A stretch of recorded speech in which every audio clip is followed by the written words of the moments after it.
Says it has conducted air raids in Pakistan-administered Kashmir in a major escalation of tension. One government minister says the target had been terrorist camps. A Pakistani military spokesman says that its air force has responded, but there have been no casualties. Now, both governments are said to be holding separate emergency meetings. The raids come 12 days now after a suicide attack in Indian-administered Kashmir, which killed 40 Indian troops. Well, let's speak to our correspondent in Mumbai, Yogita Limay. Yogita, obviously this points to further tensions, we get that, but conflicting stories as to exactly what's happened here. That's right. In the past hour, we've had the Indian Foreign Secretary come out and give a statement, and he says that these airstrikes were specifically targeted at training camps of the militant group Jaish-e-Mohammed. This is the outfit that claimed responsibility for the February 14th attack in Indian-administered Kashmir that killed 40 soldiers.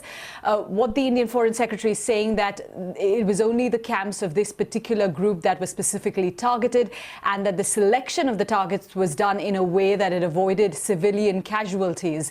And it says that it's been able to destroy some of these camps, and just to quote him, a very large number of fighters from Jaish-e-Mohammed, they say, have been killed.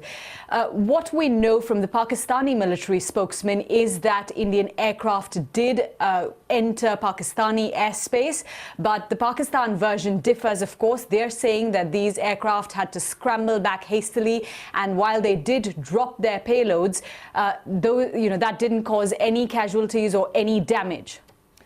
Is there much sense that any politicians really are listening to calls to de-escalate at this stage rather than escalate, the sense of tension between them? Well, at the moment, it's important to, remember the context in which all of this is happening. In the next 2 months, we're going to have an election in India. When you've had such a big attack against your military, 40 soldiers dying, it was the worst attack in Indian-administered Kashmir in 30 years, pretty much since the start of the armed insurgency in that region. The sentiment, especially among the people here, has been that, India should seek revenge. And so the government has been under pressure to act. And that's why we're seeing now military action taking, from the Indian side. We've seen sort of Indian aircraft going into Pakistan-controlled territory earlier. 2 years ago, India claims it conducted targeted strikes in the territory. But this, sort of with airstrikes, at that time it was ground strikes. With airstrikes, it does seem to be much larger. We've already heard Pakistan Prime Minister Imran Khan saying just a few days ago that if his country was targeted, he would be forced to retaliate. We'll have to see what comes from those security meetings being held in both countries at the moment. OK, Yogita, thanks very much indeed. Bring us right up to date there.